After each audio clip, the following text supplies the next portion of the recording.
Peace, peace, peace. I don't know where I got that, but I like it. It's the 12, 12, 12, 12, 12, 12, 12, 12, 12.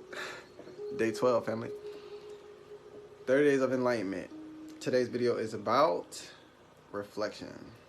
Now, there's a few forms of reflection. We're going to observe the macro, the super small, the interpersonal, the personal, and then we're going to speak about a grander reflection on the macro. Micro? The big and small, okay? So boom, let's get started. So boom, a reflection, right? When we first think about reflection and interpersonal, we're more so observing the movement of light particles as they refract off of some type of surface into our eyeballs, all right? So if I close my eyes right now, I can't see anything because there's no light entering into my eyes because light is in motion all of the time. This is the reason why they say the speed of light, because they've tried to, measure. Well, they have a number. I don't remember it. They have a number that illustrates the speed that it takes for light to move from one side of the room to the other to reflect off of whatever it is on the other side, or let's say this light here reflecting off my face. That's basically what they measured, and that's a reflection because the light is being sent from one place and being reflected back to its source. And that is the objective way of looking at it from, like, lights and fixtures and things.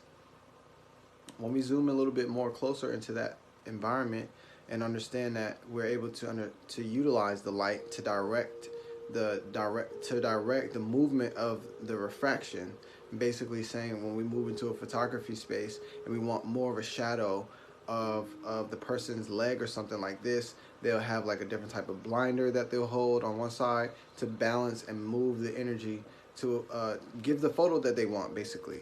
And this is called guiding energy, or angles, all right? And a lot of people understand the language of English is kind of like an angles language, because the language allows for people to speak without actually showing what they're saying until they're done speaking. It's kind of weird to illustrate, but we'll get to that along the way.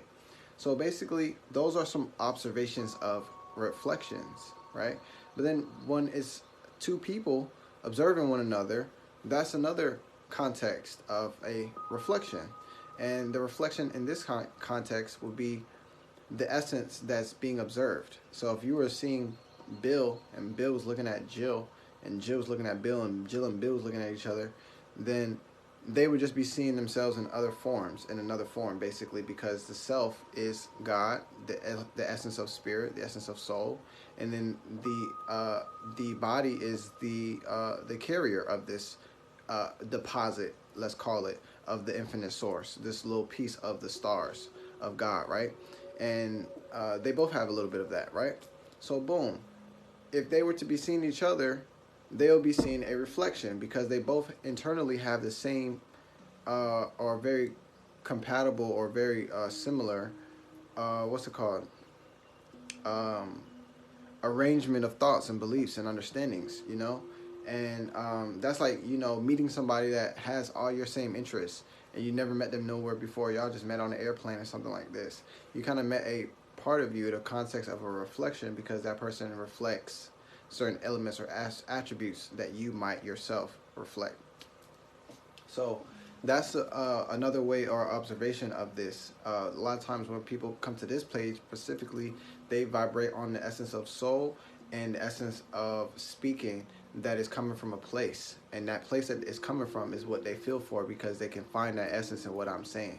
And I've noticed that that's one of the reasons why people are drawn to this information, is because of the essence in which I'm delivering it. It's not like I'm not trying to get something out of this, like I do this because I actually just give a fuck. And this is how I show myself giving a fuck, by giving the information that would transform the fuck that we got going on right now. So basically that's what that is.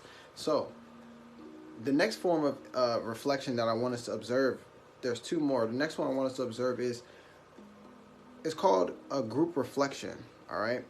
And I got to know about this because of my family members. They would say certain things like, XYZ race or XYZ person or these type of people behave like this. And a lot of times these things can be consistent, and I'm not going to doubt somebody else's beliefs, but I'm going to create mine, what's the word? Intentionally, all right? That's how I want to do it, because a lot of times we recreate what it is that we've heard by just believing it. And I've seen that happen moment after moment. And that's called like a group reflection. It's kind of like having a bias or a group opinion, basically, and seeing a particular thing based upon the agreement of the group. So it's like the group can look at someone and only see certain things because they've only agreed to look at the person this way. So that's like the reflection that they are creating. So that's what they see. You understand? It's not about what is there. It's about what you're looking for, because everything comes in here. You understand? There's nothing out there. Everything comes in here. All the light is trying to get in here. So if something is coming into my eyes, if something is coming into my awareness, it's being sent. You understand? So, and also if I find it, that means I'm also perceiving and observing for that, because that's kind of how perception works. It's going to be really difficult to find a reason to compliment somebody if you're looking for where they're messing up. You know what I'm saying? You might find one and the other, but like if that's your goal, then you're going to criticize the person. That's your out. That's how you're framed, and that's what you're going to find. So that speaks directly to the group reflection, and I think there's a lot of words you can call that. So now let's step into a reflection that a lot of people might not speak about. And this is called, I don't know what this is called, but I know that the reflection is a person in nature. And the reason why we're going this way is because I want us to have an understanding of what does nature say about us. Understand? Because in addition to the person in nature, there's also the person in society. And because of what society is looking with, they're only going to see certain things, and other things they're never going to see. Why? Because they're not looking for those things. The same exact way I created in the other illustration. So society can never see the essence of God in the melanated man or any other man on the planet Earth. If it's hard for them to already see it now, then they're just not going to choose to look for that. So they can see from the way they choose to think, even though it's not really fitting or accurate. You understand? So this just means that we have to have a higher awareness about what society is creating for us in a context. I don't eat from society, so I'm not suggesting none of their titles or any of those other shits they got. I'm just going to help myself be understood the best way the person I'm talking to can understand what I'm saying. But with that being said, it's really important to know that the way that you choose to see is what you'll find, and that's how that works.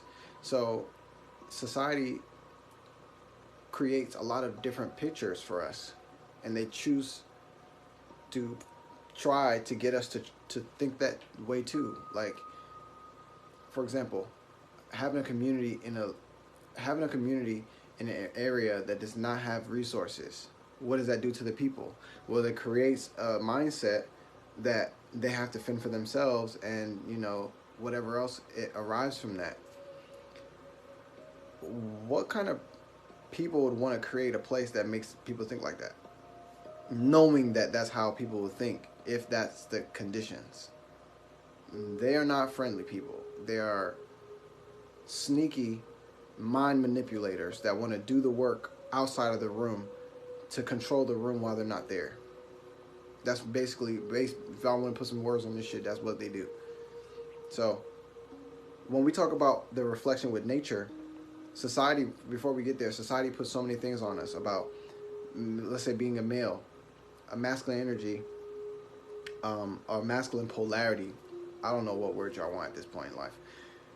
A male, he's supposed to have money, and this, and this, and this, and this, and this, and this, and this, and this, right?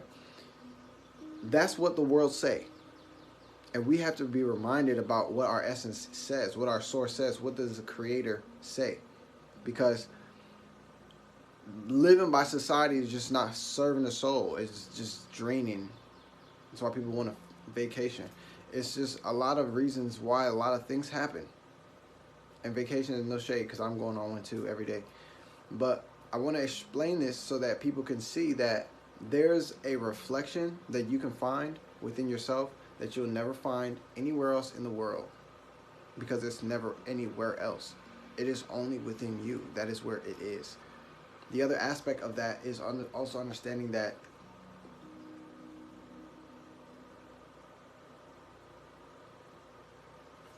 I'm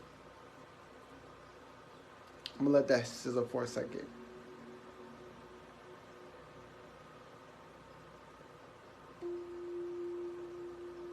The other aspect of that is understanding that when you choose how you see, you are also now creating a more sustainable version of yourself in your own visual perception. And this is what you'll find within yourself. A higher picture of you. And this is the reason why the Bible speaks directly not to make Christ in no graven images. And this is exactly the reason why they went ahead and did it anyways. Because they don't give a damn about the rules. They just going to try to make some rules and hope that everybody else follows them. And that's basically what I've seen folks do the whole time I've been here. And basically, if that is what people are looking for outside, they'll never find it. And this is the reason why this is the perfect prank. Even though it's not a prank, it's a terrorist attack activity on the minds of people of God and planet Earth. Really, if you want to put all the words there, that's what it is. That's what it is. Because you got to look there. The only place to look is inside. And now let's finish up with nature here. So in nature, we have to understand that nature serves us with total reverence and respect. Like everything that your whole body needs is found in nature. Everything: soap, butter, oils. And when I say butter, I talk about shea butter. Excuse me. You know what I'm saying? I mean, if you wanted animals, they was there too. But like, if you see a tree, what do you see? I'm in with this. If you see a tree, what do you see? A lot of times we see a oak or a redwood or this or this or this name. We need to see the spiritual principle of what a tree represents to see and understand our unification and our union with God, as God. Because when we see the tree, in English, it say the tree was blowing in the wind or something like this, or waving in the wind. They personify things like they do God. They basically are trying to verbalize what they're observing. But they miss one thing. They miss one thing. And it's not an English language unless you put it there while you speaking every time. And they miss the feminine principle of the tree. Now, I don't know. It's hard to miss. It's holding up everything. But somehow she don't get spoken for when they talk about trees. They talk about trees like trees just show up somewhere. Like, oh, there's a tree. Trees are planted, but they are planted into something. And that is what I'm talking about. The essence of the earth is a living being, right?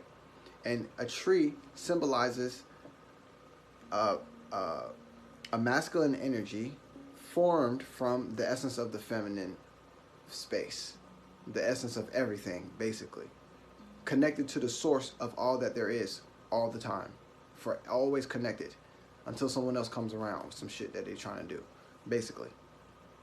And that's basically, if y'all want to use their words, Africans. That's basically Africans been connected to the essence and the presence of God till some folks came over and then started doing some shit. Same with trees. Trees growing as tall as they possibly can until some folks come over try and make papers and some shit, you know? And I'm not saying they shouldn't or anything like this. I'm just showing y'all the real picture. All right? So, boom. The last thing I want to say here is, look, nature is pre-programmed by the Creator. No alterations in the code. Trees been doing what they've been doing for however many years somebody could calculate. You understand what I'm saying? And what is that they do? Well, they actually help every breathing essence on the planet. They provide oxygen. And the oxygen that they provide, we inhale. And as we have now inhaled, that oxygen actually is distributed throughout our body, through the veins, through the blood, to the brain, and all the other organs. And then, in a couple moments, we inhale And some oxygen just starts spreading, and we exhale out the rest of the air. What's coming out? Well, it's called carbon dioxide. Well, this is what they call them. See, these they words. But they just helped me understand the symbiotic spiritual balance that was already in place before they took out their magnifying glasses and shit. They just helped me really understand the essence and the presence that is everything that has always been before these folks had a science degree or anything. They just helped me realize that the ever-present power of God is in all things. That's all they helped me do. Thank you. Appreciate y'all. So they say that we exhale carbon dioxide. So basically, when we're taking from the tree taking from us. And we're doing this with the trees all the time. We are dancing with the trees all the time, and we're serving each other. So if the tree ever presently connected to the source of all that there is, then what the fuck you think I'm connected to? That's what I want people to think about. I'm always going to be connected to God because God is all that there is. Thank you. So that's a reflection, family. And now, not to make it like, a finale and clapping and everything, but I had a little bit of, I had to put my finger in that one. So basically, that's how that went. All right.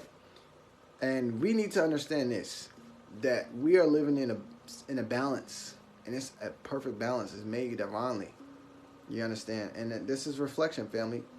So when you start to understand that your reflection of nature is abundance. It is always having everything you need before you need it. It is order. It is cycles.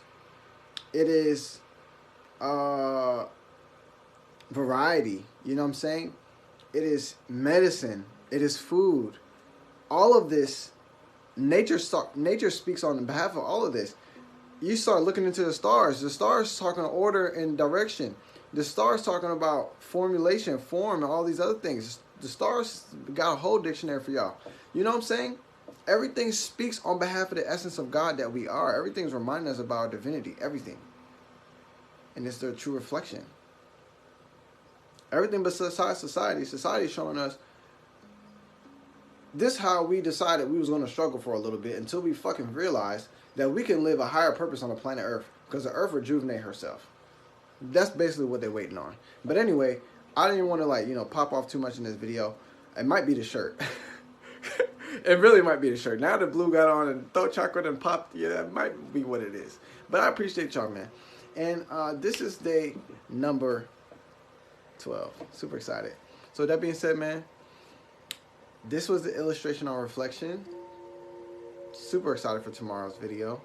Stay in tune. Smile from the inside. And let's ride. I'm going to see y'all soon. All right. Peace.